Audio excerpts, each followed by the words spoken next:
Hello, everybody. Welcome back to Maverick Mind, the podcast, and a massive happy new year to you all. I hope you're all doing really well. Welcome to 2025. And as always, a massive welcome to you guys if you are here and you're listening for the first time. So great to connect with you. And what a day to join us on. Um, Today, I wanted to talk a little bit about goal setting. And of course, because we're in January, new year, new me, and all that stuff. Um, I want to talk a little bit about something that I've witnessed through my time through my own self and also through clients that I've worked with is that creatives don't always respond to goal setting the way that most people do. And that's a magical thing, but we just have to kind of goal set in a different way. And what else do we not have to do in a different way? We're here to live a little differently than most people. And that is a great magical thing. That's how change is made. That is how visions become reality. We have to kind of learn to embrace the fact that sometimes we can't listen to other advice or blanket advice that maybe other life coaches or podcast hosts or business coaches and business moguls maybe put out into the world. We have to kind of slowly tailor things to our creative mind. And that is the purpose of Maverick Mind in general, the life force behind everything that I do, and the reason that I'm here. But also, the idea for this specific podcast came about on New Year's Eve, actually. Or it's kind of since New Year's Eve, I should say. And I'm going to preface this by saying I'm not doing this today, this first episode of the year, because it's January and because you should all be New Year, New Me. I'm doing this because I know it's a theme at the moment and I kind of want to refresh maybe some perspectives around goal setting. The first one being that I don't know about you, but I don't actually believe that the year begins until March. I never have. And that's because historically, the year did not begin until March. It was actually Julius Caesar, apparently, that changed it to begin in January.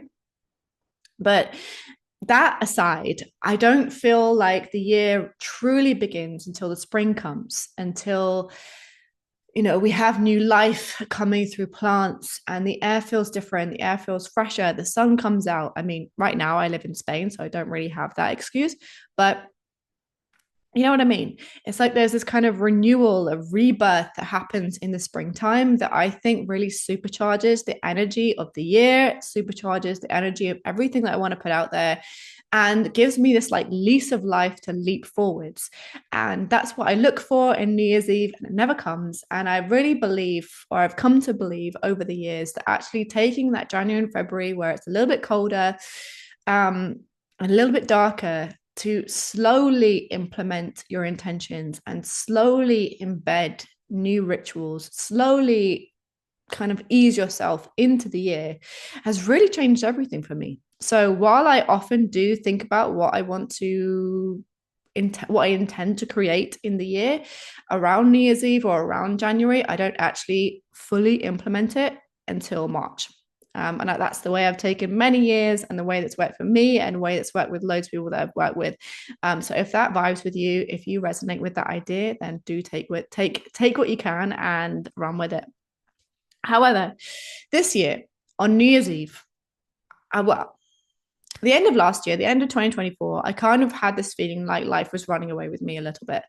Like life was very full. I don't really speak about it too much. Maybe I should speak about it a bit more. But I've been doing this really intensive Spanish course where I've been learning Spanish for 4 hours a day, every single day. It's like being back at school. And it's been quite intense to do that, to do coaching, to do teaching, yoga and meditation, and to do this podcast and everything at the same time, and also try and have some form of a life at the same time. It's been a lot. And December kind of felt like it just kind of ran away with me a little bit. And I wanted to take that moment of New Year's Eve to stay at home, to light a candle, to cook something that I really love eating, to have a glass of wine, to put some music on, and to take that night to think about what I was intentionally trying to create in 2025.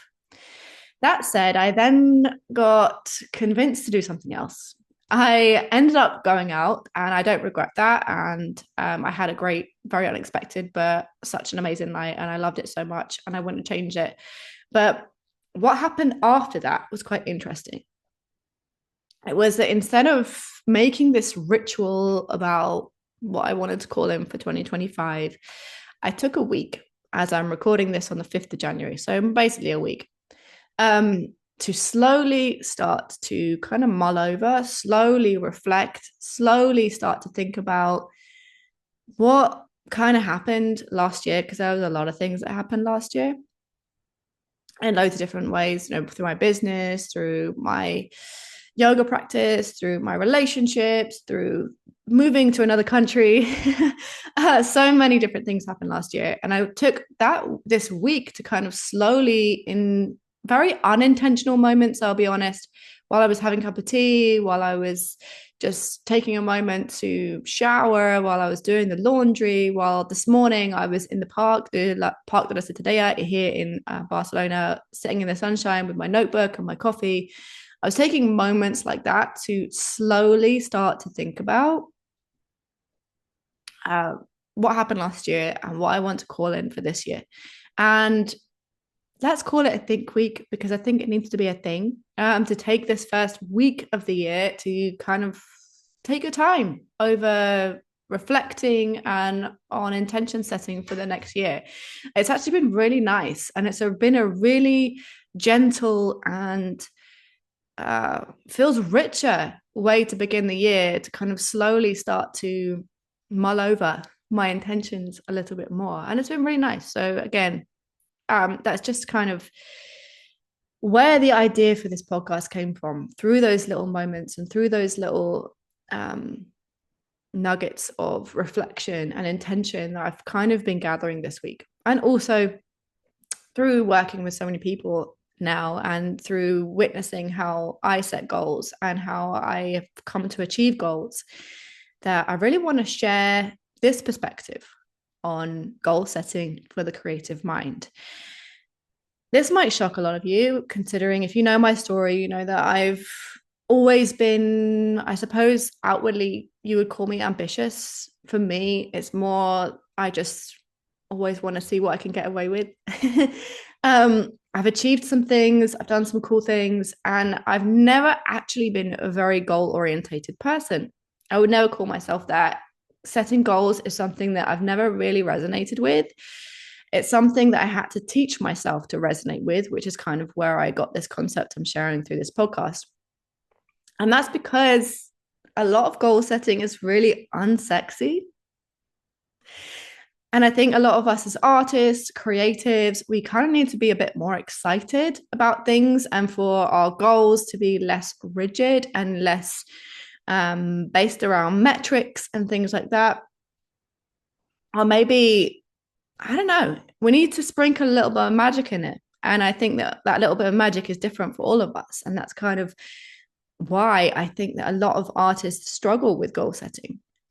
Well, there are a few reasons why I think artists and creatives struggle with goal setting. And some of it is part of our magic, and some of it is part of our hindrance. And I'll come to that in a moment.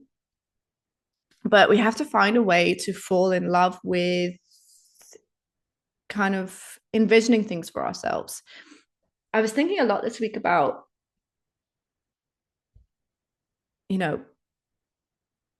where the line is between this kind of rigid goal setting or resolution setting, and where we come into more vision creating, where we come into creating a strategic future by design, which is something that I'm so here for, and something that I really do vibe with, and something that I've really tried to live the last few years, and something that's really changed a lot for me. But where's the kind of fine line between those two things? What makes a goal sexy, and what makes it give me the ick a little bit, or kind of what makes me feel inspired to pursue a goal, and what makes me maybe not feel so inspired to pursue a goal? It's been an interesting week in my mind, let me tell you. I think that a lot of reasons why creatives often struggle with goal setting, or maybe not goal setting, achieving their goals. We all can raise our hands and say that we've set a goal or had a vision for ourselves, and then a year later, 2 years later, 5 months later, sat down with ourselves and felt really defeated when we feel like we're nowhere near that vision coming to life. And there are a few reasons behind that. The first one I want to share is that a lot of us are naturally shiny object prone, and that being we get really excited by many different ideas, and our awareness and our imagination can flow in so many places and kind of feel like a ping pong ball almost. And we can get so curious about so many different things at the same time and take ourselves down rabbit holes that slowly over time become these really great masterpieces. And that's not something to hide. That's not something to shun away. That's not something to feel is your kryptonite or your something you need to fix or change about yourself. It's actually part of the creative magic to be that way, to be that curious, to be that kind of open to wanting to know everything about everything. However, when we do that too much, it feels like we're chasing too many rabbits and catching none. We kind of have to slowly and find a romantic way of bringing a little bit of discipline to our natural born curiosity.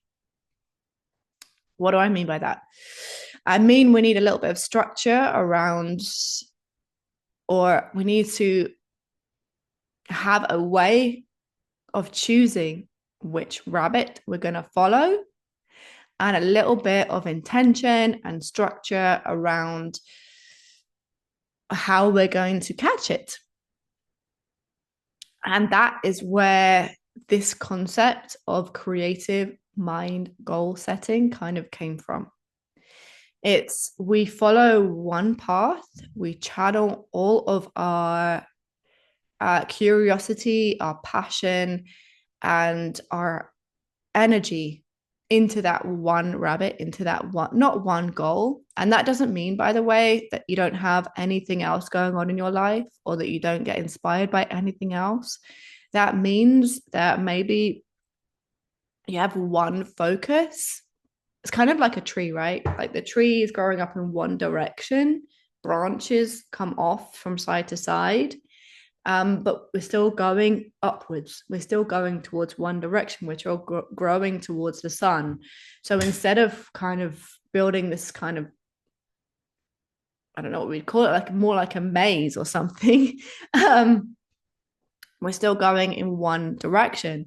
And to do that, I think we have to come back to things that I teach on all the time. If any of you guys have done, I have a free challenge that I'm going to re-record soon, but it's called Authentically in Demand. I'll leave the link for it in the show notes for you to do it. It's 3 days, 3 activities, and it's kind of how to envision and market and sell what you're trying to sell, or whether that's selling your music, selling your art, selling your product in a way that really feels authentic to you. So I'll put the link to that in the show notes. But in that, and in this kind of goal setting the creative way idea, we have to first start with vision and start with what we value most. So let me backtrack a little bit. A lot of goal setting often comes from a space of shoulding, which, if you listen to this podcast a lot, you know is not something that I love so much. This idea that the things that we should want from life, from career, from business, from fill in the blank. We should want to have our art displayed in this gallery. We should want to be singing on stage. We should want a business that's making $1 million. We should want a relationship that's like this. We should want a home that's like this. We should want fill in the blank. There's so many shoulds that come from our society.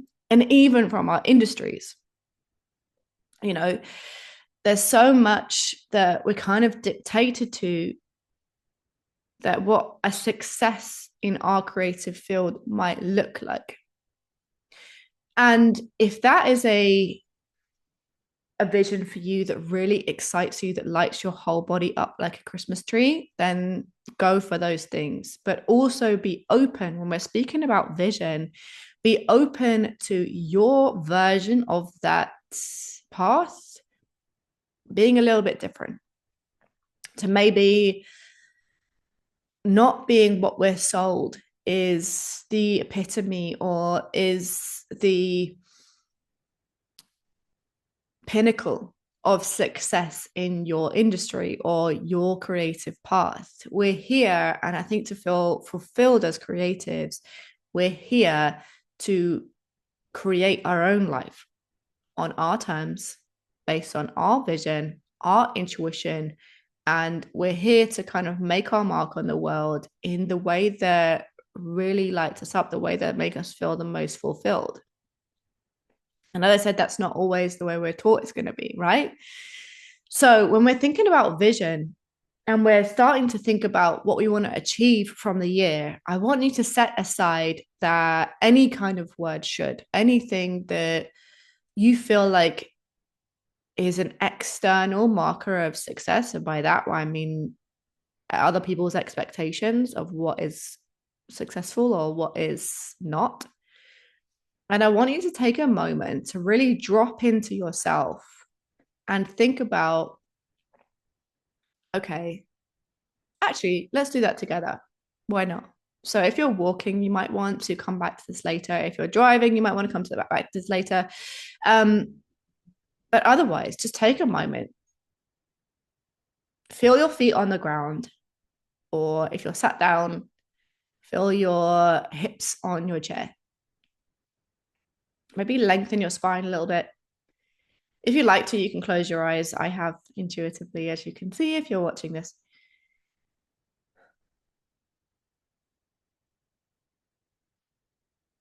And for a moment,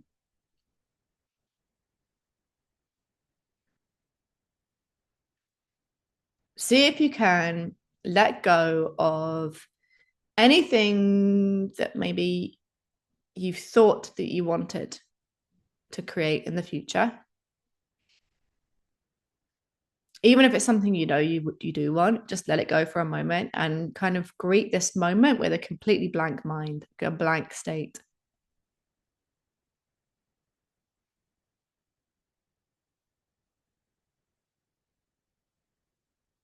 It's almost like there's a blank piece of paper, blank canvas, a blank stage in front of you.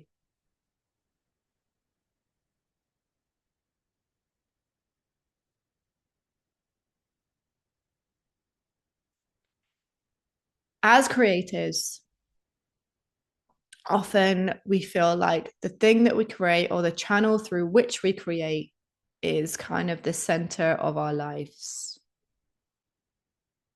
And that's a magical thing because we have this opportunity that kind of feels like we're hacking life, in that we have this opportunity to create a life based on that thing that we love the most, the thing that we're so passionate about, the thing that really excites us. How lucky are we? However, often we forget what happens around that, how our life feels outside of those moments of creation. For example, how much we're traveling for fun, what our relationships look like, what our family life looks like, what our home looks like, and what those simple moments of doing nothing, our future self, might look like.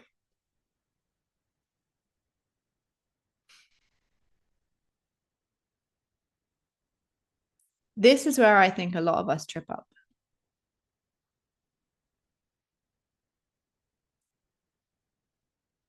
we, by focusing all our energy on what we want to channel into our creative path and forgetting a lot of what happens outside of that, we can create a life where maybe we're slowly becoming creatively fulfilled, but maybe not feeling that fulfilled outside of that. We can also create a life where we feel defined by the work that we create, which creates a lot of hiccups along the way. And I'll come back to that another time. And we also sometimes maybe forget what we need to feel kind of anchored and grounded outside of what we create, which in turn actually leads us to create better work in the long run. So as we come into this short envisioning practice, I want you to just put whatever channel through which you create to one side for a moment, whether that is the music you create, whether that's the business you're working on, whether that's the art you do. Take a moment just to put that all to one side for a second and start by thinking about what you value outside of that. You can write these things down, you can just jot them in your mind.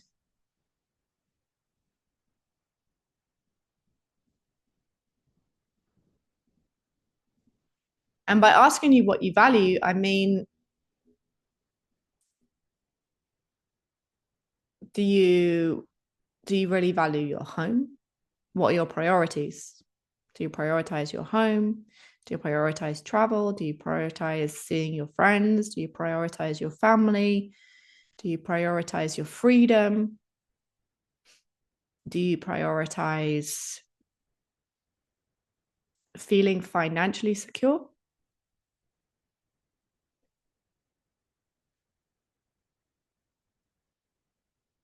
What do you prioritize outside of the work you create?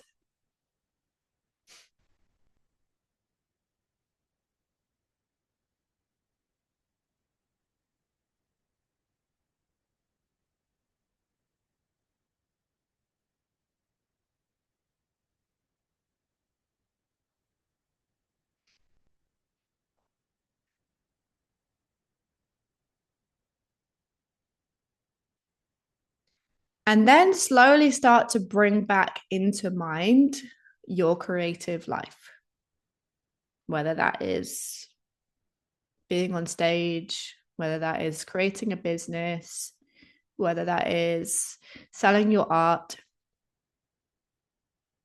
whatever it is. Bring it back to mind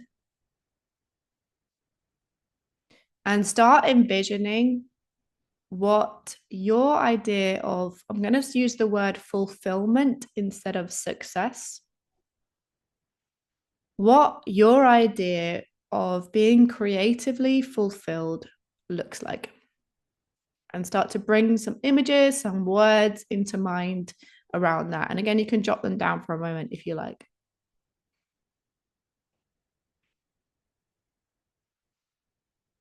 Is it selling out the O2 Arena? Is it building a Etsy shop? Is it creating a clothing brand? Is it singing in a jazz bar? Is it just having the ability to paint whenever you want, whenever the hell you want?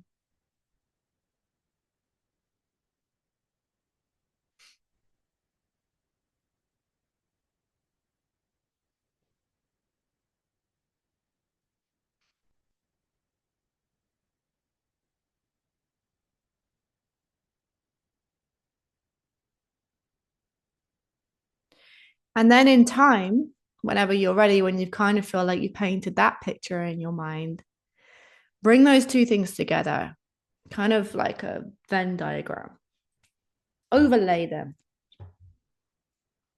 and see if those two visions marry up. The vision you have for your creative life and the vision you have for the life you have around that.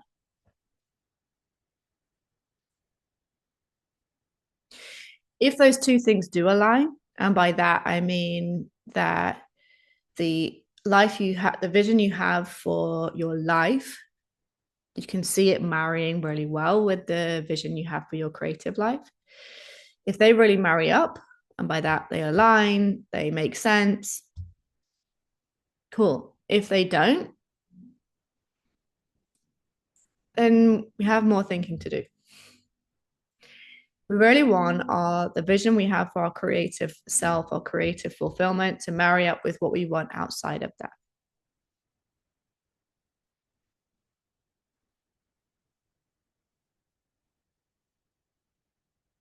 And you can take your time with this, of course. You don't have to have it all laid out by the end of this podcast, but just gradually start to come back to where those things align and where those things don't align. And sometimes that means making sacrifices from one side or the other. But what you really want to listen for is whenever you're envisioning either your life or your creative fulfilled self, which parts of that vision really make your soul light up. And by that, it usually feels like this like expansive feeling coming from your chest or coming from maybe butterflies in your stomach. Your body will tell you in a moment that the body or your intuition feels excited by something that you're following. And that's kind of the filter that we can follow away from those shoulds that I was talking about a minute ago and towards the life that will really make you lead you towards feeling fulfilled, which in my opinion is the one we're here to create in this lifetime.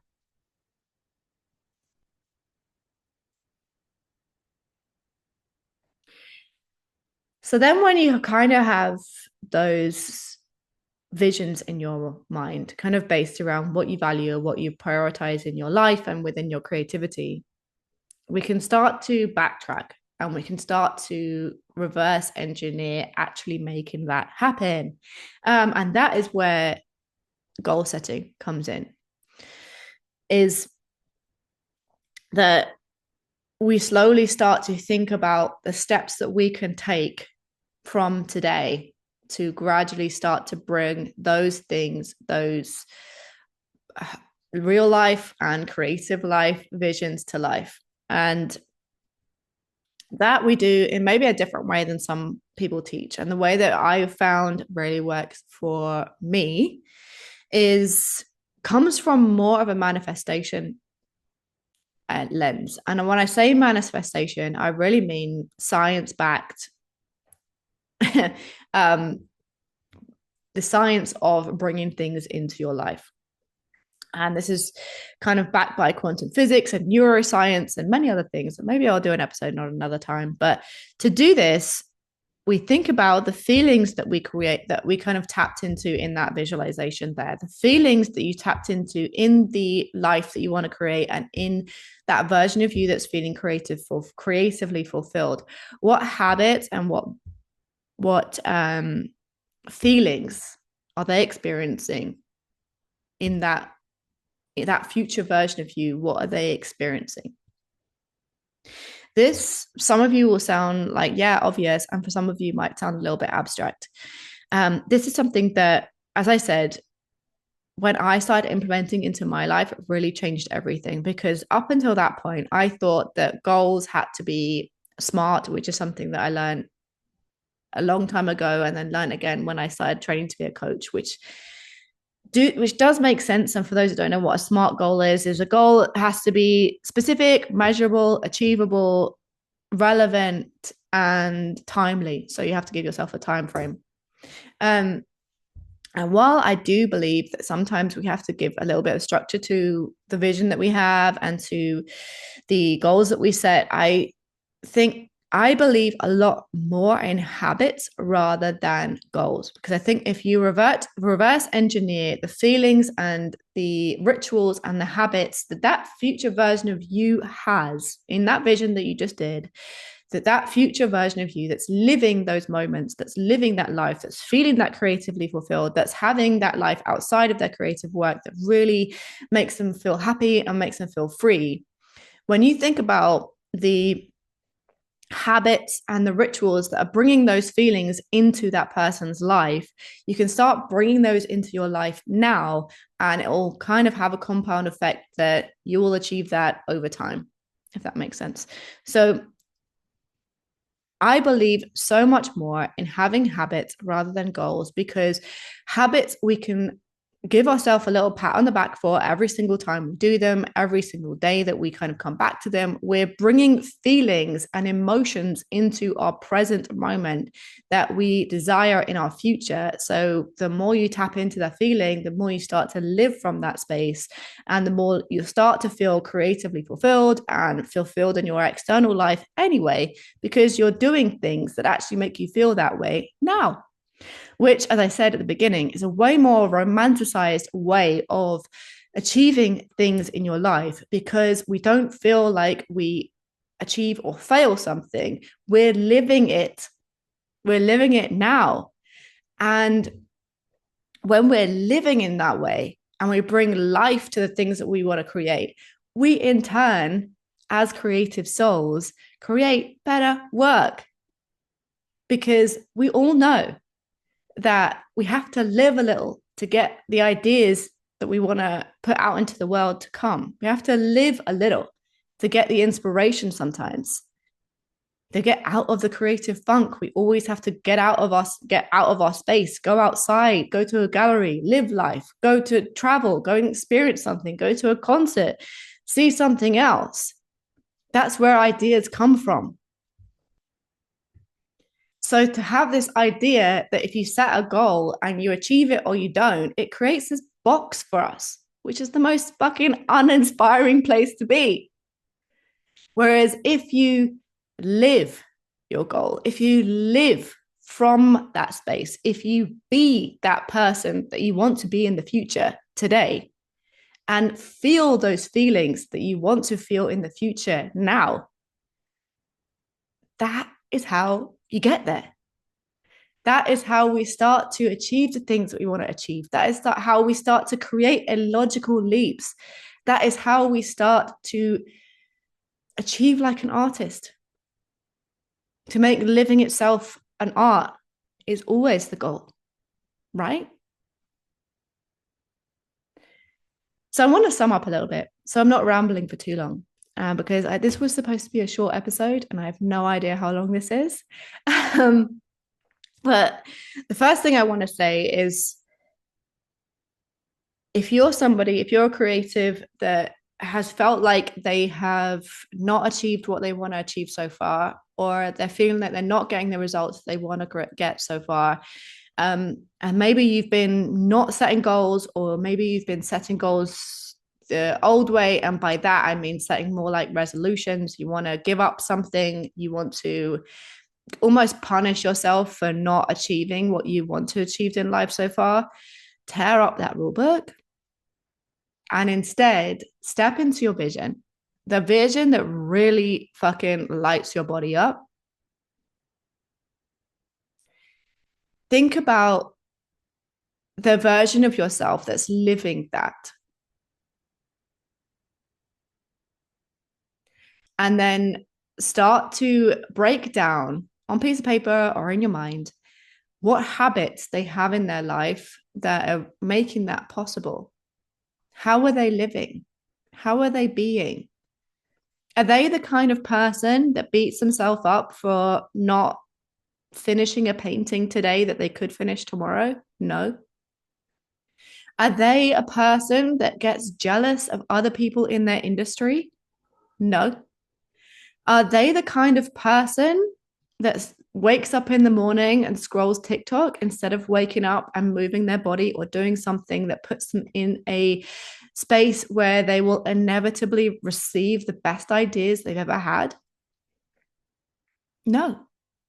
So start thinking about the way they do live and start living that way now. That is how we not only become creatively fulfilled and fulfilled in life way faster than it would take to maybe achieve something that we think we want to achieve, but it's also how we create better things. We're living from a joyful space. We're living fulfilled, and we're living the life that we really want to live now. We're showing up and leading ourselves forwards into the life that we want. And then better ideas, better opportunities will inevitably come a lot faster. Thank you, as always, for joining me for Maverick Mind, the podcast. I really hope you enjoyed that one. And do let me know what you thought. Do let me know if you have questions or queries or ideas. You can always send me a DM on Instagram at Maverick Mind Co. As always, I'm going to be much better. This is one habit that I'm putting into my life, being much better at asking you guys to rate and review the show, because it really does help me out a lot. So give it a 5-star or whatever rating you want to give it. You can leave a comment as well if you're watching on Spotify or YouTube. And as always, I'll see you again next week, everyone. And thank you again for joining me. Have a very happy New Year. Thank you so much for joining me for this episode of Maverick Mind. I hope that you've loved it. And if you have, I would appreciate it so much if you would subscribe and write a 5-star review on wherever you're listening to this podcast from. If you'd like to keep the conversation going, I invite you to join me over on Instagram at MaverickMindCo or on my website maverickmind.elliefoden.com. And I'll see you in another podcast very, very soon.